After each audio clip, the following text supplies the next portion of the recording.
योगमार्ग प्रदीपेन लोकाना हितकामया। ईशा संस्था स्थाप्यत्वा ज्ञानदीपो विराजते। जगदीश वासुदेवोयण सद्गुरुः शांतिदायक। ध्यान्यो प्रवर्ता च भक्ताना मार्गदर्शक। नमस्कार दोस्तों, आज हम आपको लेकर चल रहे हैं दक्षिण भारत के कोयम्बटूर में स्थित एक अद्भुत आध्यात्मिक केंद्र ईशा फाउंडेशन। प्रकृति की गोद में बसा यह स्थान योग, ध्यान और आत्मज्ञान का वैश्विक केंद्र बन चुका है। इसके संस्थापक हैं जगदीश वासुदेव, जिन्हें दुनिया सद्गुरु के नाम से जानती है। ईशा फाउंडेशन एक गैर लाभकारी संस्था है जो मानव कल्याण और आंतरिक परिवर्तन के लिए समर्पित है।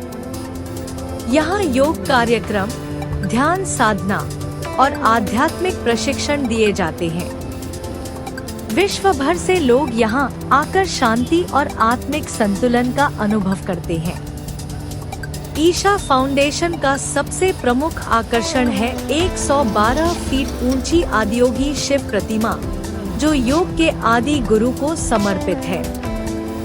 यहाँ स्थित ध्यानलिंग एक शक्तिशाली ध्यान स्थल है, जहाँ बिना किसी पूजा पद्धति के शांति और ऊर्जा का अनुभव किया जा सकता है।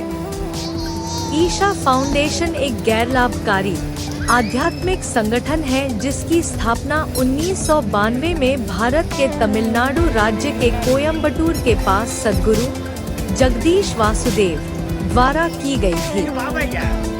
यह ईशा योग केंद्र का संचालन करता है, जो ईशा योग नाम से योग कार्यक्रम प्रदान करता है।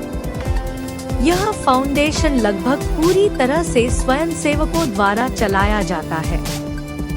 सद्गुरु के अनुसार ईशा शब्द का अर्थ है निराकार दिव्य। ईशा फाउंडेशन में योग केंद्र की स्थापना 1994 में हुई थी और यह ईशा योग नाम से योग कार्यक्रम प्रदान करता है। योग की यह विशिष्ट प्रणाली आसन योग को मंत्रोच्चार, श्वास, प्राणायाम और ध्यान के साथ जोड़ती है। यह किसी परंपरा से संबंधित नहीं है और इसके अभ्यासकर्ता मानते हैं कि यह संस्थापक गुरु की अनूठी अंतर्दृष्टि पर आधारित है। व्यावसायिक नेताओं के लिए योग कक्षाएं अर्थशास्त्र में करुणा और समावेशिता की भावना लाने के उद्देश्य से आयोजित की जाती हैं। 1996 में भारतीय राष्ट्रीय हॉकी टीम के लिए एक योग पाठ्यक्रम आयोजित किया गया था। ईशा फाउंडेशन ने 1997 में संयुक्त राज्य अमेरिका में योग कार्यक्रम आयोजित करना शुरू किया और 1998 में तमिलनाडु की जेलों में आजीवन कारावास के कैदियों के लिए योग कक्षाएं शुरू की। गतिविधियाँ। यह संस्था तमिलनाडु और कर्नाटक राज्यों में वासुदेव के साथ सभाओं, सत्संग का आयोजन करती है, जहां वे प्रवचन देते हैं, ध्यान का नेतृत्व करते हैं और प्रश्नोत्तर सत्र आयोजित करते हैं। यह संस्था ईशा पवित्र यात्राओं के अंतर्गत कैलाश पर्वत और हिमालय की वार्षिक तीर्थ यात्राओं का आयोजन करती है। वासुदेव के नेतृत्व में कैलाश मानसरोवर तीर्थ यात्रा कैलाश जाने वाले सबसे बड़े समूहों में से एक है, जिसमें 2010 में 514 तीर्थयात्रियों ने यात्रा की थी। 2021 में इस यात्रा का खर्च प्रति व्यक्ति 50 लाख रुपए, 59,000 अमेरिकी डॉलर तक था, जिसमें सस्ते विकल्प भी उपलब्ध थे, जिनमें भक्तों को वासुदेव के साथ सीमित बातचीत का अवसर मिलता था। यह केंद्र एक वार्षिक 7 दिवसीय संगीत और नृत्य उत्सव की मेजबानी करता है, जिसका समापन महाशिवरात्रि के पूरे रात्रिकालीन उत्सव में होता है, जो शिव को समर्पित एक प्रमुख हिंदू त्योहार है। यह संस्था योगा मैट, व्यक्तिगत देखभाल उत्पाद और सहायक उपकरण जैसे विभिन्न उत्पाद बेचती है।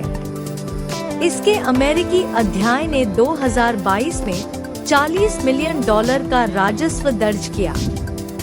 विशेष रूप से व्यापार नेतृत्व अंतर्दृष्टि कार्यक्रम की कीमत प्रति व्यक्ति $6,500 थी। प्रोजेक्ट ग्रीन हैंड्स (PGH) की स्थापना 2004 में एक पर्यावरण संगठन के रूप में हुई थी। इसकी गतिविधियां मुख्य रूप से तमिलनाडु पर केंद्रित हैं। इसे 2010 में भारत सरकार का पर्यावरण पुरस्कार इंदिरा गांधी पर्यावरण पुरस्कार प्राप्त हुआ। इसकी गतिविधियों में कृषि वानिकी, स्कूलों में पौध नर्सरी और तिरुचिरापल्ली और तिरुप्पुर जैसे शहरी केंद्रों में वृक्षारोपण शामिल है। ईशा फाउंडेशन का मुख्यालय वेल्लियांगिरी पर्वतमाला की तलहटी में स्थित एक आश्रम में है, जो नीलगिरी बायोस्फीयर रिजर्व से सटा हुआ है। भारत के तमिलनाडु राज्य में कोयम्बटूर शहर से लगभग 40 किलोमीटर दूर कोयम्बटूर में ईशा योग केंद्र में फाउंडेशन की निर्माण गतिविधियों पर कई मौकों पर नियमों और विनियमों का उल्लंघन करने का आरोप है। पर्यावरण कार्यकर्ताओं और स्थानीय आदिवासी समुदाय ने आश्रम के विस्तार के खिलाफ लड़ाई लड़ी है। आदियोगी शिव प्रतिमा। अधिक जानकारी। आदियोगी शिव प्रतिमा। वासुदेव ने ईशा योग केंद्र में 112 फुट ऊंची आदियोगी शिव प्रतिमा का निर्माण किया। इसका उद्घाटन महाशिवरात्रि 24 फरवरी 2017 को भारत के प्रधानमंत्री नरेंद्र मोदी द्वारा किया गया था। यह प्रतिमा शिव को प्रथम योगी या आदियोगी और प्रथम गुरु या आदि गुरु के रूप में दर्शाती है, जिन्होंने मानवता को योग प्रदान किया। इसका निर्माण ईशा फाउंडेशन द्वारा भारतीय इस्पात प्राधिकरण द्वारा आपूर्ति की गई 20,000 अलग-अलग लोहे की प्लेटों का उपयोग करके किया गया था। इसका वजन लगभग 500 ton, 490 long ton, 550 short ton है। इसे गिनीज वर्ल्ड रिकॉर्ड्स द्वारा सबसे बड़ी बस्ट मूर्तिकला के रूप में मान्यता दी गई है। इसके आधार पर एक प्रतिष्ठित शिवलिंग योगेश्वर लिंग स्थापित है। जगदीश जग्गी वासुदेव, जन्म 3 सितंबर 1957, जिन्हें सद्गुरु के नाम से भी जाना जाता है, एक भारतीय गुरु और भारत के कोयम्बटूर स्थित ईशा फाउंडेशन के संस्थापक हैं। 1992 में स्थापित यह फाउंडेशन एक आश्रम और योग केंद्र संचालित करता है, जो शैक्षिक और आध्यात्मिक गतिविधियां संचालित करता है। सद्गुरु 1982 से योग का अध्यापन कर रहे हैं। वे न्यूयॉर्क टाइम्स के best seller Inner Engineering, A Yogi's Guide to Joy और Karma, A Yogi's Guide to Crafting Your Destiny के लेखक हैं और अंतर्राष्ट्रीय मंचों पर अक्सर वक्ता के रूप में शामिल होते हैं। सद्गुरु जलवायु परिवर्तन से पर्यावरण की रक्षा के लिए भी अभियान चलाते हैं और project green hands (PGH), rally for reverse, Kaveri calling और जर्नी टू सेव सॉइल जैसी कई पहलों का नेतृत्व करते हैं। 2017 में उन्हें आध्यात्मिकता और मानवीय सेवाओं में उनके योगदान के लिए भारत के दूसरे सर्वोच्च नागरिक पुरस्कार पद्म विभूषण से सम्मानित किया गया। सद्गुरु की कई छद्म वैज्ञानिक दावों को बढ़ावा देने के लिए आलोचना की गई है। 1992 में सद्गुरु ने अपनी आध्यात्मिक, पर्यावरणीय और शैक्षिक गतिविधियों के लिए एक मंच के रूप में